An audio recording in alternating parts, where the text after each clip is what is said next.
La bonne manipulation des produits phytosanitaires.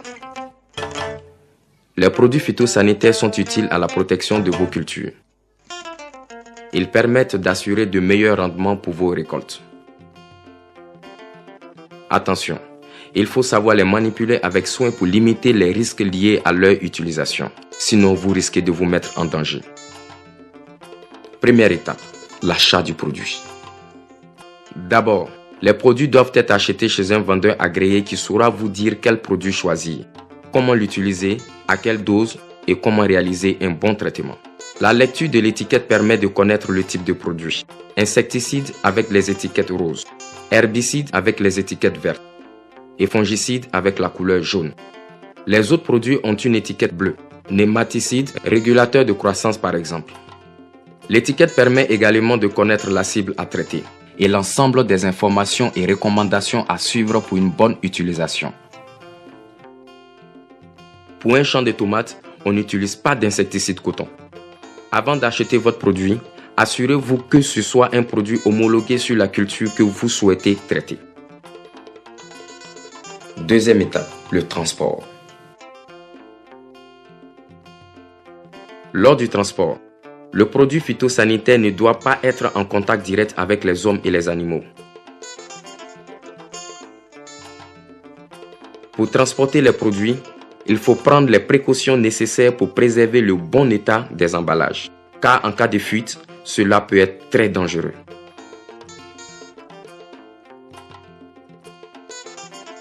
Troisième étape, le stockage. Les produits phytosanitaires et le matériel doivent être rangés à l'abri de toute personne non concernée. Le local doit être fermé à clé. Il est bien ventilé pour éviter les mauvaises odeurs. Pour y entrer, il faut absolument porter sa tenue de protection. Il est très dangereux de stocker les produits phytosanitaires dans sa maison. Les équipements de protection sont rangés à part. Rangez vos produits à l'intérieur, à l'écart des animaux et de la nourriture. Herbicides, insecticides, fongicides. Les produits sont classés sur les étagères. Stockez les poudres en hauteur pour éviter qu'elles ne s'imbibent en cas de fuite d'autres produits liquides. Les appareils de pulvérisation et le matériel de traitement sont surélevés sur une palette ou accrochés au mur. Quatrième étape, avant le traitement. Prenez garde aux conditions météo. Si la pluie se prépare, vous risquez de perdre l'efficacité du produit. Si le vent souffle trop fort, le nuage de pulvérisation peut dévier sur vous ou sur la culture voisine. Il faut traiter aux heures les plus fraîches, tôt le matin ou en fin de journée. Ainsi, le traitement sera plus efficace et il sera plus facile de supporter la tenue de protection qui couvre le corps en entier. Attention, le produit peut vous contaminer principalement par le nez, la bouche et par la peau.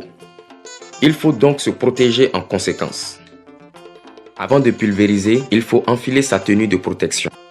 Manches longues pour couvrir les bras, pantalon pour couvrir les jambes, des bottes, le pantalon au-dessus des bottes, un masque à cartouche pour ne pas respirer le produit, des lunettes de protection pour les yeux, un chapeau pour se protéger la tête et des gants en caoutchouc pour éviter le contact avec les mains. Le corps est couvert en entier. Pour préparer le mélange, on doit s'installer dehors, à l'écart des habitations. Avant le traitement, il faut éloigner les enfants, les animaux et les personnes qui ne sont pas protégées car elles risquent d'être en contact avec le produit. C'est très dangereux. Il faut bien vérifier le matériel avant le traitement car les fuites peuvent vous contaminer. Un appareil en bon état permet une bonne application et donc un meilleur rendement. Pour la préparation de la bouillie, on commence par remplir le pulvérisateur d'eau à moitié. On teste le pulvérisateur. Ensuite, on dose le produit à l'aide de la dosette, en respectant la dose recommandée en fonction de la surface à traiter. Puis, on ajoute de l'eau jusqu'en haut. On referme le couvercle et on agite afin d'homogénéiser le mélange. Cinquième étape, le traitement.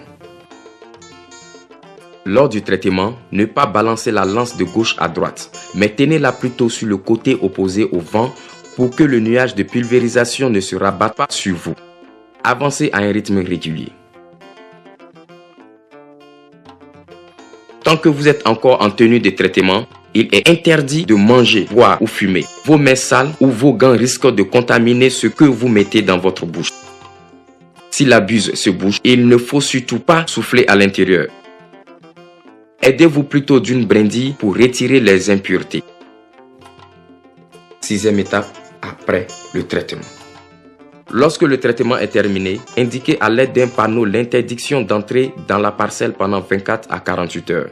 Les emballages de produits devront être rincés 3 fois et l'eau de rinçage épandue.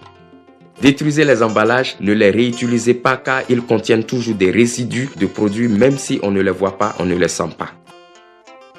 Il est interdit de recycler les emballages en les utilisant pour stocker de l'eau ou des aliments. Vous risquez sinon de vous intoxiquer. Pour maintenir le bon état de votre pulvérisateur, il est indispensable de rincer à l'eau après chaque utilisation avant de le ranger dans votre local de stockage. Une fois chez vous, lavez bien vos gants, puis retirez d'abord votre chapeau, puis les lunettes, le masque, puis retirez votre pantalon et vos bottes, puis votre chemise et en tout dernier les gants. Il faudra laver la tenue séparément du reste du linge de la famille. Ensuite, la douche est obligatoire, il faut utiliser de l'eau et du savon. Ce n'est qu'une fois propre lorsque l'on porte une autre tenue que celle utilisée pour le traitement que l'on peut boire ou manger. Pour ne pas consommer des denrées contaminées par des résidus de produits, il est très important de respecter le délai avant récolte indiqué sur l'étiquette. Toutes ces mesures de sécurité permettent de manipuler les produits phytosanitaires en toute sécurité et d'obtenir une efficacité maximale sur votre culture. En respectant les différentes règles, vous serez protégé, vous, votre famille et votre bétail. Vos récoltes sont bonnes. Vous êtes en bonne santé et c'est le plus important.